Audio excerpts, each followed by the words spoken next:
एक महफिल में चल रहा था मेरे कत्ल का तैयारी। एक महफिल में चल रहा था मेरे कत्ल का तैयारी और जैसे ही मैंने महफिल में कदम रखा तो सारी लोगों ने कहा कि बड़ी लंबी उम्र है। ये हमारी पाकिस्तान को हमेशा बुराई करता है। ये गलत बात। हम पाकिस्तान की बुराई नहीं करते हैं। हम पाकिस्तान से हम तो राजनीति में जा रहे हैं, लेकिन क्योंकि फिर हमसे लोग पूछने लगते हैं। लेकिन हम सबसे ये आग्रह जरूर करेंगे कि जो शिक्षित वर्ग हैं वो जाइए। यूनिवर्सिटी इतने बड़े बिहार में एक भी महिला यूनिवर्सिटी है सर, बिल्कुल की बात है यहाँ पे। तो हम चाहते हैं कि जब कोई शिक्षित व्यक्ति जाएगा तो जरूर परिवर्तन।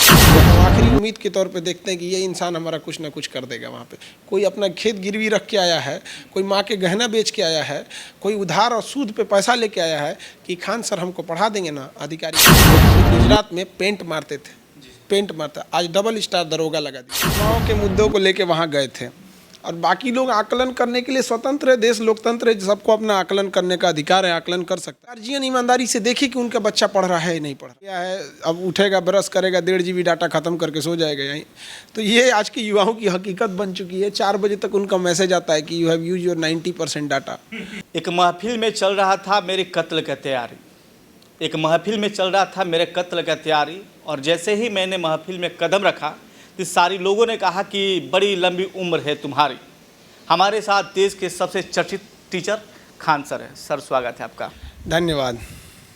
कल माननीय मुख्यमंत्री नीतीश कुमार की आपकी मुलाकात होती है और बिहार की राजनीति सरगर्मी तेज हो जाता है। कई लोगों ने आकलन कर दिया कि आगामी बिहार विधानसभा चुनाव में खान सर बड़ा बदलाव की ओर देख रहे हैं।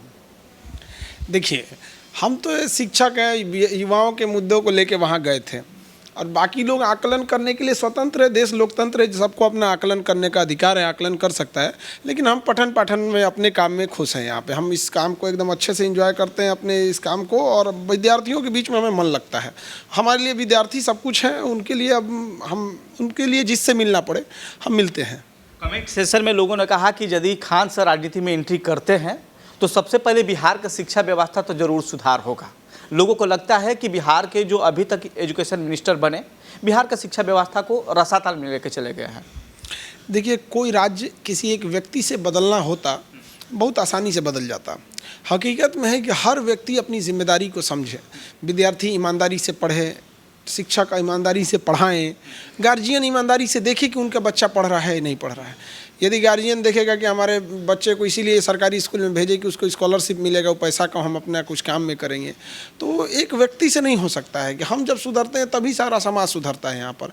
बाकी हम ये ज़रूर कहेंगे कि जो पढ़े लिखे लोग हैं उन्हें राजनीति में आना चाहिए, इससे राजनीतिक सुधार होता है। तो सर आप क्यों पीछे हट रहे हैं? लोगों ने आकलन किया कि सर यदि आते तो ऐसा होता। अब हमारे ऊपर बहुत सारी रिस्पॉन्सिबिलिटी है, बच्चों को पढ़ाना है और हमको लगता है कि हम जहाँ काम कर रहे हैं अभी हम बेहतर काम कर रहे हैं। तो अभी उनको लिए अभी बहुत सेवा करनी है बच्चों के लिए। पहले लोग देखते थे चिराग पासवान के साथ, आपका एक वीडियो वायरल हुआ था प्रशांत किशोर वाला। प्रशांत किशोर जी कहते हैं कि पहले बिहार IAS IPSओं का राज्य था, उसके बाद बिहार मजदूरों का राज बन गया, अब टिकटॉक और इंस्टाग्रामों का राज बन गया है। हाँ, तो उनका कहना क्या ही गलत है। आज का युवा जाग गया है, अब उठेगा, ब्रश करेगा, 1.5 GB डाटा खत्म करके सो जाएगा यहीं। तो ये आज के युवाओं की हकीकत बन चुकी है। 4 बजे तक उनका मैसेज आता है कि you have use your 90% data. तो अब क्या कहिएगा, उनका भी कहना सही है कि युवाओं को सोचना चाहिए कि भाई अपना जो विल पावर है, एनर्जी होती है जो युवाओं के पास, वो यही उम्र है उनको बेस तैयार करने का, आगे बढ़ने का। वो जिस दिशा में चाहेंगे उस दिशा में बढ़ सकते हैं।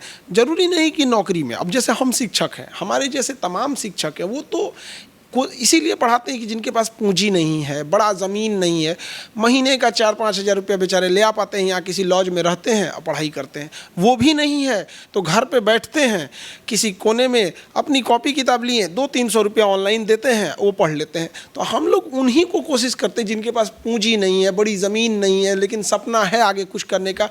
तो वो लोग पढ़ लिख के नौकरी उन्हें एक अच्छा सपना, एक अच्छा जीवन दे सकता है। जिनके पास पैसे हैं, पूंजी है, ज़मीनें हैं, बिजनेस करना चाहिए वो करें, लेकिन ओवरऑल युवाओं को अपना समय बर्बाद नहीं करना चाहिए। तो जो प्रशांत किशोर कह रहे हैं कि टिकटॉकर हो गया है, ये हो गया है, तो ये चीज़ों को भी आप गौर से देखिएगा। आजकल युवा गेमिंग वगैरह चीज़ों में बहुत उलझता गया। ये बहुत दुखद है एक देश के युवा के लिए। सर प्रशांत किशोर से भी आपका, लोग कहते हैं कि प्रशांत किशोर से खान सर क्या अच्छा बनता है। खान सर बार बार प्रशांत किशोर का नाम लेते हैं, कहते हैं कि प्रशांत किशोर ने ऐसा बातें की है, लेकिन जब से आपने कल नीतीश कुमार से मिला है उसके बाद से बिहार की कुछ पार्टियां हैं उनकी बेचैनी बढ़ी है। अब देखिए, हमारी तो सबसे अच्छी दोस्ती है, सबसे अच्छी वो है, और हम हर एक पार्टी से, चाहे बिहार के किसी भी पार्टी से हो, किसी भी बड़े नेता से हो, जिनसे भी हमने युवाओं के बारे में बात कहा है वो सब अच्छे से सुने हैं। तो हम ये नहीं कह सकते कि कोई नहीं सुना है। अब काम करना, कोई सत्ता में है तो काम जल्दी कर देता है, और जो सत्ता में नहीं है वो बातें रख सकता है। अब ये बात है, यहाँ पर हम सबके बारे में कहते हैं। अब जैसे बिहार में ही देख लीजिए, आप जितनी भी चीज़ें देख रहे हैं आज के डेट में, चाहे वो भागलपुर से बक्सर हो और चाहे रक्सौल से बांका हो, आप चारों ओर घूम के देख लीजिए, जो बनाया हुआ दिखेगा वो नीतीश कुमार का ही दिखेगा। तो अब इसमें क्या जाता है, आप बताइए कहने में। आज भी देखिएगा, जो भी स्थिति है आज के समय में भी, हम ये नहीं कहेंगे कि हम लोग नोएडा चंडीगढ़ जैसा बन गए हैं, पर जो भी सुधार हुआ है उन्होंने बहुत किया अपने स्तर पे। अब जो बीच के अधिकारी हैं या बीच के ठेकेदार हैं या गांव लेवल तक चीज़ें हैं, ये अगर अपनी जिम्मेदारी निभाएं तो ताल से ताल मिल जाता है यहाँ पे।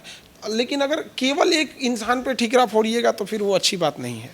एक लोगों ने कहा कि नीतीश खान सर से पूछिएगा कि नीतीश कुमार के मानसिक संतुलन ठीक है, क्योंकि अपनी बातों को भूल जाते हैं बार बार। देखिए, जो किसी को नहीं जाना रहता है ना, खास करके बिहार में, तो वो लोग बड़ी बड़ी बातें बोलने लगते हैं। आप सामने से जाके देखिए, 5 IAS के बराबर वो इंसान अकेले काम करने की स्थिति में आज भी है। आज भी है। आज भी आप कोई फाइल लेके चले जाइएगा, आपको हम गारंटी देते हैं कि उनके पास से आपको फाइल का पूरा जब तक निपटारा नहीं होगा वो जाने नहीं देंगे। यहाँ पर तुरंत वहीं बैठ के ये फाइल निपटाई। हम जो भी उनको मिले होंगे नीतीश कुमार से, वो इनसे एक बात जरूर पूछिएगा, उनके टेबल पे आप पेंडिंग फाइल देखे हैं? एक भी पेंडिंग फाइल नहीं मिलेगा। बाकी आप किसी डिपार्टमेंट में जाके देखिए, वहाँ पे 50 पेंडिंग फाइल मिलेगी। तो जो इंसान अपने टेबल पर एक भी पेंडिंग फाइल नहीं मिला है, हम लोग इस एज में, यंग एज में, हम लोग के फाइल पे 10-10 पेंडिंग फाइल पड़ी होती है। उनके उस एज में उनके पास पेंडिंग फाइल नहीं है। और कोई अगर ये पूछे कि मानसिक संतुलन ठीक है कि नहीं है, तो ये उसके अंदर द्वेष की भावना है नीतीश कुमार जी से। हाँ, अब आपको किसी से द्वेष है तो फिर आपको उसकी हर बात खराब लगेगी। देहात में एक कहावत कहा जाता है ना, जिसको अपनी पत्नी पसंद नहीं रहती है ना, तो साग में सिरवा खोजता है वो। सर साग में कहाँ से आएगा सिरवा? वहाँ पे देहात में नहीं कहते हैं, बिना मन के भी आकन पट्टी ले सेनूर। बस वही आपको द्वेष है उस इंसान से, आप उसको जो कुछ कहना है कह दीजिए यहाँ पे। और वो थोड़ा है लोकतांत्रिक व्यवस्था में ज़्यादा बिलीव करते हैं कि आपके खिलाफ कोई कार्रवाई नहीं करते हैं यहाँ पर। नहीं तो फिर अगर वही स्टिक हो जाए तो लोग बोलना छोड़ देंगे। लोग कहते हैं कि सर अब खान सर मिले हैं तो जो लेट वाला सिस्टम हमारे बिहार में चल रहा है उसको दूर होगा। लोग उम्मीद जताया है अपने हाथ से कि चलिए खान सर मिल लिए तो कुछ ना कुछ तो जरूर होगा। ये बड़ा पॉइंट है ना। हमारी तो कोशिश यही रहेगी, बच्चों को सुधार हो, उनके यूनिवर्सिटीज़ के सेशन लेट हो रहे हैं, टाइम पेपर लीक ना हो, उसके लिए और बेहतर ढंग से किया जाए। और आपको जान के खुशी होगी कि आयोग हो गया या डिपार्टमेंट हो गया, स्टूडेंट्स के मामले में, वो पेपर लीक के मामले में बहुत सख्ती से कदम उठा रहा है। देखिए, बिहार पुलिस का पेपर जब लीक हुआ था तो अलग अलग चरणों में परीक्षाएँ कराई गई यहाँ पर। अभी BPSC का जो पेपर को लेके हो गया था, जो 2 साल पहले वाली जो घटना हुई थी, दुखद घटना थी, नहीं पेपर लीक होना चाहिए, लेकिन जो माफिया गिरोह है, करोड़ों वाले लोग हैं, वह करा ही देते हैं यहाँ पर। तो उसके लिए भी अभी BPSC अलग अलग चरणों में परीक्षा ले रही है, तो बहुत काम कर रही है। इवन अगर आप देखेंगे पिछले 2 सालों में सरकारी स्कूलों के प्रति लोगों का नज़रिया बदला है। ये जो BPSC से नए टीचर बहाल होके गए हैं, ये मन से पढ़ा रहे हैं। अब टीचर्स पेरेंट मीटिंग होने लगी है, तो एक बड़ा बदलाव अगर आप देखिएगा तो तुरंत नहीं होगा। महल बनाने में टाइम लगता है, झोपड़ी तुरंत बन जाती है। बदलाव हो रहा है, बदलाव धरातल पे हो रहा है, थोड़ा और रफ्तार से होना चाहिए, संतोषजनक तरीके से नहीं हो रहा है। लेकिन बिहार में सर शिक्षा माफिया के निगाह में खान सर एनी टाइम खड़े रहते हैं। आप इतना कम बजट में आप एजुकेशन देते हैं लोगों को, और अब बार बार कहते हैं कि जिसके पास पैसा नहीं है मैं उसी को पढ़ाऊंगा, सबको समान इक्वल हमें एजुकेशन देने का काम करता हूं, लेकिन उन लोगों के लिए बेचैनी बढ़ा देते हैं। देखिए, हम लोग का उद्देश्य यही है। हम लोग भी बड़ा मुसीबत देख के पढ़े थे अपने स्टूडेंट लाइफ में। उस दिन को याद करते हैं तो हम लोग को भी बड़ा अजीब सा लगता है कि अपने साथ के बच्चों को देखते थे जो ट्यूशन पढ़ने जाते थे बड़े बड़े इंस्टीट्यूट में। उस समय भी फीस बहुत महंगी होती थी। कोई इंजीनियरिंग करने के चला गया, उस समय JEE नीट नहीं होता था, AI एक तो ट्रिपल ई होता था, IIT का अलग से लेता था, और AI PMT करके होता था मेडिकल के लिए यहाँ पे। तो अब तो सारी चीज़ें नीट हो गई, JEE मेंस, JEE एडवांस, दुनिया भर की चीज़ें हो गई। जब उन बच्चों को देखते थे तो हम लोग को भी लगता था कि काश हम लोग के पास भी इतना पैसा होता तो हम लोग भी मतलब पढ़ लेते। लोग जब स्कूल में बाहर निकाल दिया जाता था कि जिसकी फ़ीस जमा नहीं है खड़े हो जाओ, 2 महीने जिसका बाकी है बाहर जाओ, बड़ा अजीब सा लगता था। रिजल्ट का आपका रोक पेंडिंग कर दिया जाता है रिजल्ट में यहाँ पर। और स्कूल की कॉपी खरीदोगे तो ही तुम्हारी कॉपी चेक होगी, बाहर से खरीदोगे तो कॉपी नहीं चेक होगा। ये सब चीज़ें तो वो सब चीज़ें देखें तो हमको लगा कि नहीं, आज भी ये पैसे की वजह से किसी की पढ़ाई नहीं रुकनी चाहिए। तो आज भी हमारे यहाँ पैसे की वजह से कोई पढ़ाई नहीं रुक सकती है यहाँ पर। लेकिन सर आज भी कई कई विद्यालयों में देखा जाता है कि उन्हीं के यहाँ से सूच लीजिएगा, उन्हीं के यहाँ से सारे कपड़ा खरीदना है, उनसे अपना बुक खरीदना है। तो इस सब चीज़ पर सर प्रतिबंध लगाना चाहिए कि नहीं? इस पे सरकार को सोचना चाहिए, शिक्षा मंत्री साहब को इस पे कुछ कठोर कदम उठाना चाहिए कि शिक्षा व्यवसाय नहीं होना चाहिए। शिक्षा और चिकित्सा पे सबका अधिकार होना चाहिए। यहाँ पर इतना चिकित्सा महंगा ना हो जाए कि लोग अमीर इंसान ही जिंदा रह सके। डार्विन ने एक थ्योरी दिया था, सर्वाइवल ऑफ द फिटेस्ट। जो पर्यावरण के हिसाब से सबसे फिट होगा वही जीवित रह पाएगा। जैसे डायनासोर इतना बड़ा आकार ले लिया, वो इस पर्यावरण में फिट ही नहीं हो पाया, जिस वजह से वो विलुप्त हो गया। लेकिन आज का समाज है सर्वाइवल ऑफ द रिचेस्ट। जो रिच है, पैसा वाला है, वो सर्वाइव कर जाएगा, उसको वेंटिलेटर मिल जाएगा, उसको बढ़िया हॉस्पिटल मिल जाएगा, हाइड्रोलिक बेड मिल जाएगा उठा के नीचे बैठने वाला। आज जो नहीं है बेचारे लोग को वो जमीनों पर बैठा के उसका अटेंडेंट पानी चढ़ाएगा, इसे लेके स्टैंड भी नहीं मिलेगा। तो ये दोहरा मापदंड शिक्षा और चिकित्सा में अच्छी बात नहीं है। तो कोशिश करना चाहिए कि ये चीज़ों को लागू किया जा सके कि भैया बच्चा कहीं से भी कॉपी खरीद ले, कहीं से भी किताबें। और हर साल जो किताबें चेंज कर देते हैं जिससे कि पैसे का लॉस होता है और बहुत सारे पेड़ काट दिए जाते हैं नई नई किताबें छापने के लिए, इससे पर्यावरण का भी लॉस है। खान सर जब बिहार छोड़ के दूसरे स्टेट में जाते हैं, 2 से 3 दिन रहते हैं, तो वहाँ पर शिक्षा माफिया सक्रिय हो जाते हैं। खान सर से इतना बेचैनी क्यों बढ़ती है? लोगों को लगता है कि खान सर अब यहाँ भी बैच शुरू करेंगे और हमारा जो कंपटीशन है खान सर से हो जाएगा। हम देखिए, जहाँ कहीं भी पैसे की लूट मची रहती है तो हमको वहाँ जाना पड़ता है। अब जैसे प्रयागराज में, अब प्रयागराज में जब यूपीएससी या स्टेट पीसीएस की परीक्षा की बात करें तो कोई स्टैंडर्ड के टीचर नहीं थे। वो बड़े बड़े चेहरे दिखा के चले जाते थे और वही नॉर्मल टीचर भेज देते थे। फीस रखेंगे 80,000, 1 लाख, 1.5 लाख मनमानी करके वहाँ पे। वहाँ हम गए, उसी एरिया में खोले कोचिंग, उससे बेहतरीन इंफ्रास्ट्रक्चर दिए, उनसे बेहतरीन शिक्षक दिए और उनसे कम फीस में दिए। तो ज़रूर है कि जो शिक्षा को व्यवसाय बनाए उन्हें दिक्कत होगा ही होगा। अभी हम लोग जा रहे हैं असम के गुवाहाटी में और जयपुर में जा रहे हैं, तो हाँ वहाँ भी तो कोशिश यही है यहाँ पर। अब देखिएगा, अभी आप पता कीजिएगा, कोटा में इस बार एडमिशन्स कम हुए हैं क्योंकि अब पटना के बच्चों को पता है कि हमें कोटा के टीचर यही मिल जा रहे हैं। और इस बार आप देखिएगा, आपको हम अग्रिम आपको सूचना दे देते हैं कि जब यहाँ हम लोग के यहाँ डॉक्टर बन के निकलेंगे तो डॉक्टर्स की एक फौज खड़ी होगी। दरोगा की फौज खड़ी रही। जिस तरह दरोगा की फौज आई थी, यहाँ मोहल्ले वालों को लगा था ना कि खान सर को कोई रेड वगैरह पड़ गया, यहाँ पे इतना दरोगा आया भाई साहब, सब लोग को ये लगे कि इतना पुलिस का आई है भाई, ले जा रहे हैं लोग, लग रहा है खान सर को यहाँ से कुछ फिर कांड उंड हो गया क्या यहाँ पर। बाद में वो लोग को तो सफलता हुई थी। तो वैसे ही एक डॉक्टर्स की फौज आएगी जो पूरी दुनिया देखेगी और उन डॉक्टरों को हम शपथ दिलाएंगे कि 10% गरीब मरीजों का इलाज वो चाहे जितना पैसा दें उतना रख के चुपचाप कर दीजिएगा। बाकी 90% जो देने में सक्षम है आप उनसे पैसे ले लीजिए, लेकिन अगर कोई देने में सक्षम नहीं तो उसे भेदभाव नहीं करेंगे। ठीक, आपका पढ़ाया हुआ दरोगा हमारे यहाँ बक्सर में है, मेरा घर बक्सर है। अच्छा। तो बक्सर में है, टाउन थाना में है। तो उन्होंने कहा कि खान सर शपथ दिलाते हैं। एक बार हम लोग वहाँ सरकारी शपथ लेते हैं, उसके बाद सर शपथ दिलाते हैं कि तुमको भ्रष्टाचार पर लगाम लगाना है, तुमको घूस नहीं लेना। हमको घूस उस लेते हैं कि नहीं? कहते कि जब लेने का मन करता है तो खान सर का चेहरा झलकने लगता है, मैं डर से नहीं लेता। तो हमें खुशी मिलती है ये सब ऐसे बच्चों को भी जो आप बताए हैं जिनका नाम, तो ज़रूर हमको भी अच्छा लगता है जब आप जैसे जैसे लोगों से पता चलता है, किसी तीसरे व्यक्ति से पता चलता है कि हमारे पढ़ाए हुए विद्यार्थी, नौकरी लेना बड़ी बात नहीं होती, उसके बाद जब आपके पास रिश्वत और पैसे सामने रखे हो और उसे ठुकराना बड़ी बात होती है। रिश्वत मिल ही नहीं रहा, आप ईमानदार बने हुए हैं तो इसका मतलब क्या चीज़ है? तो आपके पास तो मजबूरी में ईमानदार बने हैं। लेकिन जहाँ पुलिस डिपार्टमेंट बदनाम है इन सब चीज़ों के लिए, वहाँ अगर कोई नहीं ले रहा है, ठुकरा रहा है, तो सबसे बड़ी बात है क्या कि हमारी शिक्षा से बड़ा उसके माँ बाप का दिया है संस्कार बहुत मायने रखता है। ऐसे बच्चों को सैल्यूट है। दोनों लोग हैं सर, शिक्षा भी है और माँ बाप के संस्कार भी है। ऐसे बच्चे हैं, अच्छा काम करते हैं समाज के लिए, और शासन जब युवाओं के हाथ में जाता है तो समाज में क्रांति जरूर आती है। सर पाकिस्तान पे इतना चिढ़े क्यों रहते हैं? हम ये पूछते हैं, बात ये है कि हमारा मकसद ये है कि जब 2047 आए तो पाकिस्तान वापस घर वापसी कर ले अपना, वो अपना 100 साल पूरा ना कर सके, अपने घर वापस आ जाए कि बच्चा कितना भी बिगड़ जाता है बाप अंततः उसे माफ़ कर देता है। हम माफ़ कर देंगे लोग उसे। मैंने सीमा हैदर का इंटरव्यू किया है, मैं गया था इंटरव्यू करने के लिए। सीमा हैदर कह रही है कि तू आपके यहाँ बिहार वाले जो खान सर है ना, पाकिस्तान के हर घर में समाये हुए हैं। हमारे कुछ टीम मेंबर लोग, जैसे हम लोग अपना centre out of the India भी खोलने के लिए सोच रहे हैं। जैसे दुबई है, तो दुबई में बहुत सारे इंडियन बसे हुए हैं। मतलब आप समझिए कि दुबई, आपको हिंदी बोलिएगा तो दुबई में कोई प्रॉब्लम नहीं होगी वहाँ पर। हाँ, हिंदी बोलिएगा ना, आपको दुबई की किसी गली में दिक्कत नहीं होगा। तो वो जो यहाँ से लोग वहाँ गए हैं, अच्छे कोई सीनियर इंजीनियर है, तो उनको वहाँ पर ना रेसिडेंस वगैरह सब मिला है।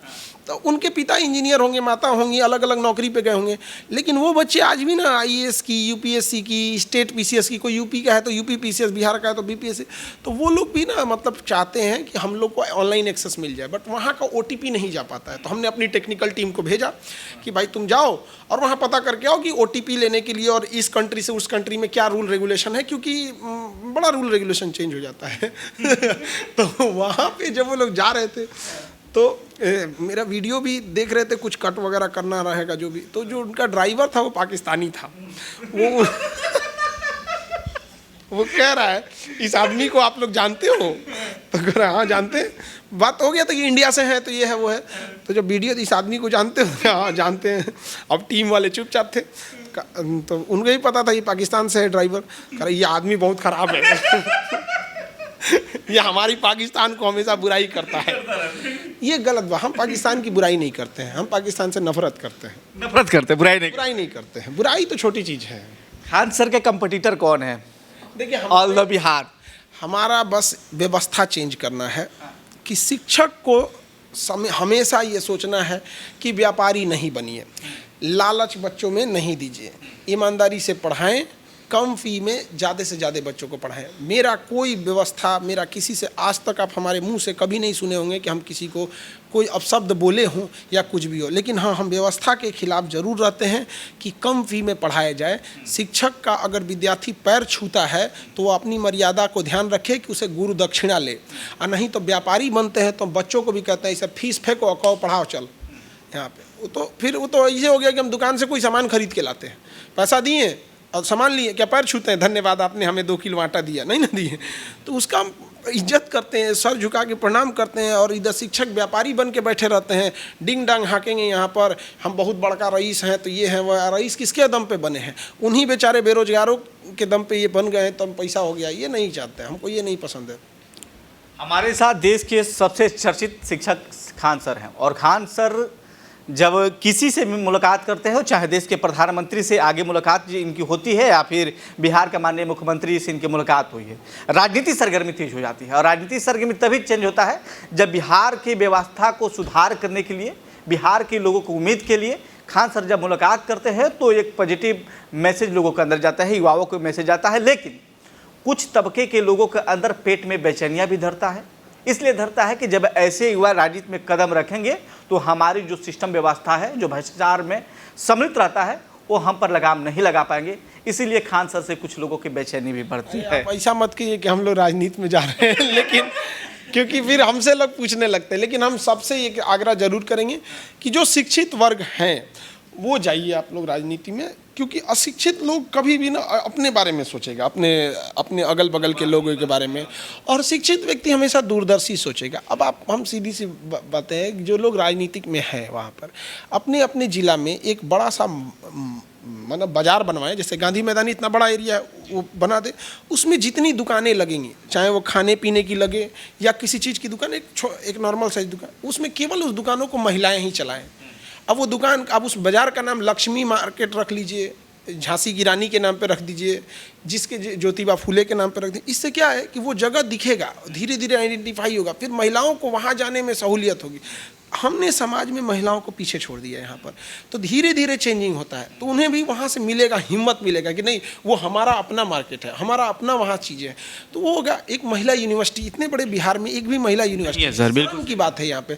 तो हम चाहते हैं कि जब कोई शिक्षित व्यक्ति जाएगा तो जरूर परिवर्तन करके लाएगा यहाँ पर। हमको तो फुर्सत नहीं इन बच्चों को पढ़ा है, नहीं जाते हैं सर, क्यों नहीं कराते हैं सर आप? क्योंकि आपके जैसे लोग जाएंगे सर, समझ रहे हैं कितनी की तकदीरें बदलेगी सर। मजबूरियां है, हम समझते हैं कितने लोगों के भविष्य आपके पीछे है और आगे है। देखिए हमारे जब क्लास में आएंगे ना, बच्चों का चेहरा देखिएगा ना, वो आखिरी उम्मीद के तौर पे देखते हैं कि ये इंसान हमारा कुछ ना कुछ कर देगा वहाँ पे। कोई अपना खेत गिरवी रख के आया है, कोई माँ के गहना बेच के आया है, कोई उधार और सूद पे पैसा लेके आया है कि खान सर हमको पढ़ा देंगे ना, अधिकारी बन जाएंगे। अभी 2 दिन पहले हमारे पास एक विद्यार्थी आए हुए थे, 12,000 रुपये की नौकरी पर गुजरात में पेंट मारते थे, पेंट मारता, आज डबल स्टार दरोगा लगा दिया वहाँ पर। तो ऐसे बच्चों का हम उम्मीद है, उनकी उम्मीदों पे खरे उतरना है। इसलिए सब लोग सैल्यूट करते हैं आपको।